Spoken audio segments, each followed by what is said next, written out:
Now, for example, let's consider a system with a transfer function g of s equals 1 divided by s squared plus 4.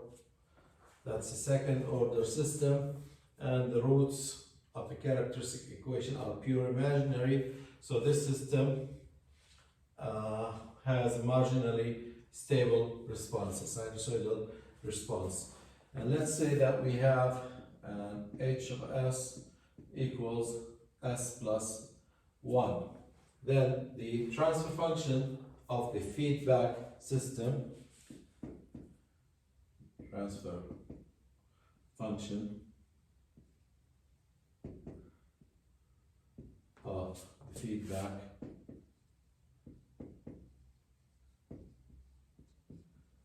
system is, we know that it's t equals k g divided by 1 plus k g h. So that is k divided by s squared plus 4 divided by 1 plus k g times h, that is s plus 1 divided by s plus s squared plus 4. So that means that the characteristic equation is, I can simplify this further actually by multiplying by s squared plus 4 in the numerator and denominator, and that leaves a k in the numerator, and in the denominator I will have s squared plus 4 plus k s plus k. So the characteristic equation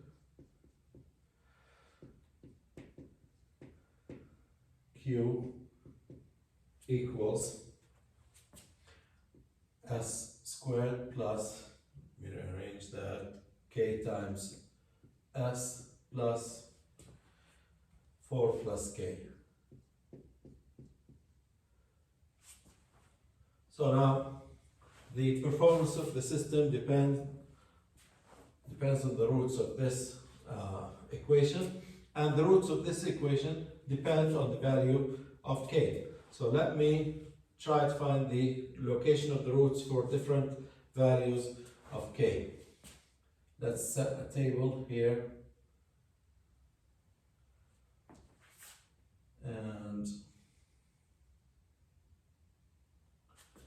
here we have the values of k, and of course this is a second order polynomial, so I will have two roots, s1 and s2.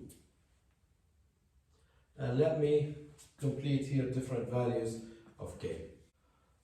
So now here's the different locations of the roots based on different values of k. For example, I will substitute k equals 0 in this characteristic equation. I'll end up with s squared plus 4 equals 0, and the roots are plus minus j2, imaginary roots. And then substitute 2 for k here, s squared plus 2s plus 6. Find the roots, two complex roots, the same for 4. The value 6.47, I selected that carefully because at this value I will get two similar roots, which means we have a double root at this value of k. For k equals 10, substitute 10 over here, the roots become real roots. Here we had complex roots and then a double root and then real roots. Finally, at k equals infinity, I want to show you how that is done. To find the roots, the characteristic equation is s squared plus ks plus 4 plus k equals 0. Divide both sides by k, here we'll have 1 over k times s squared plus, this becomes s plus 4 divided by k plus k divided by k is 1, that is equal to 0. And then substitute k equals infinity. Okay. Substitute k equals infinity. What you will have is 1 over infinity, that's 0. 4 divided by infinity, that's another 0. And you will end up with s plus 1 equals 0. And that means we have one root, s equals -1. We're supposed to have two roots. We found just one root, and we'll see later where the other root is.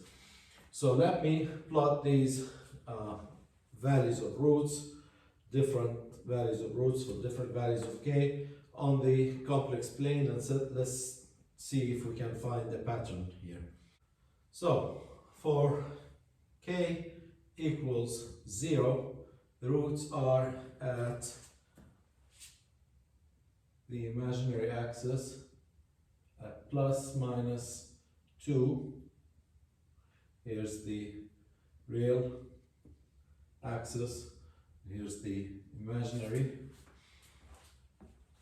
So this is for k equals 0, and for k equals 2, the roots are at -1 and approximately 2.2, approximately here. Of course, in the complex plane, the root locations are symmetric, the positive and or above the real axis and below the real axis, because it's always plus minus the imaginary component. So the other root's going to be symmetrically located below the real axis.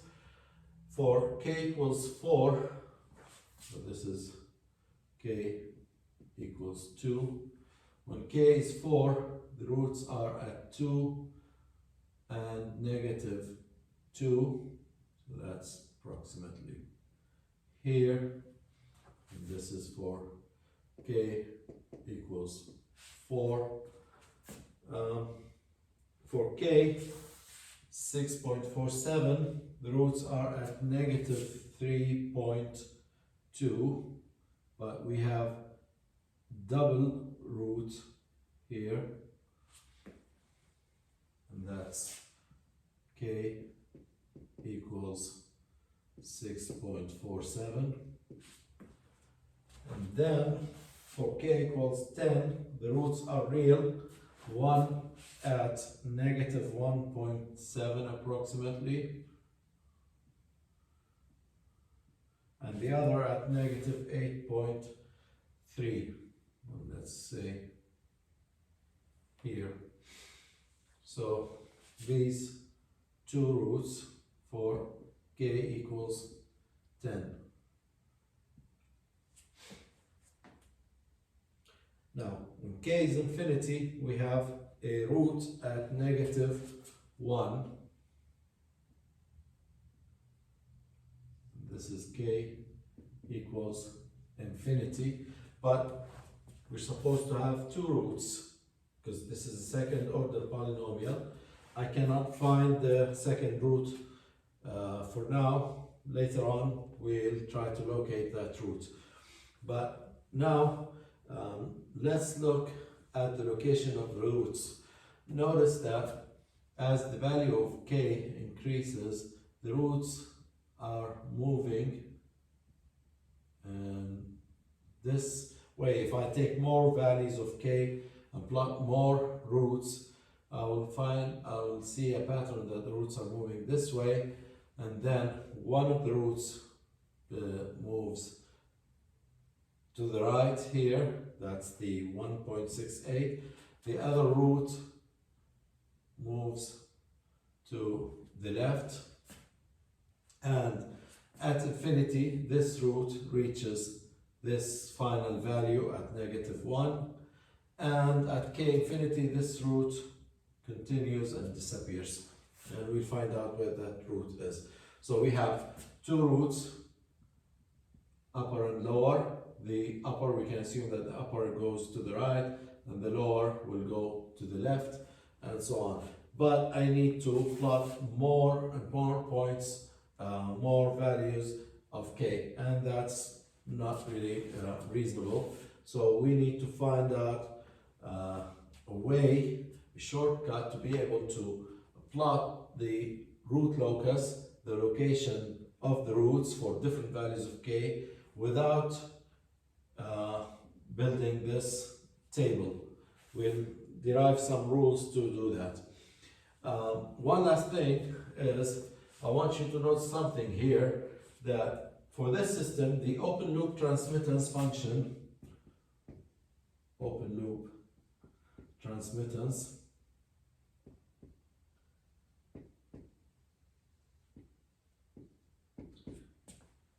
G h of s equals G times h, which is s plus 1 divided by s squared plus 4.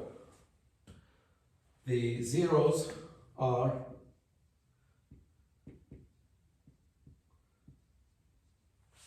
we actually have 1, 0, s plus 1 equals 0, so we have a 0 at -1.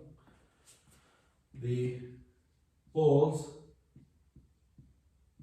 are the roots of s squared plus 4 equals 0, so that means we have s12 equal plus minus j2. So notice that the roots, the location of the roots of the characteristic equation, when k is equal to 0, the roots are located at the poles. So these are the poles of GH. And when k is infinity, the roots are -1, which are the zeros of the open loop transmittance. So these are zeros of GH. So I could have skipped these two steps to locate the roots at 0 and infinity by just inspecting the open loop transmittance function and finding the poles and zeros of the open loop transmittance, and those set the limits, the starting point and the end point of the root location or the root locus.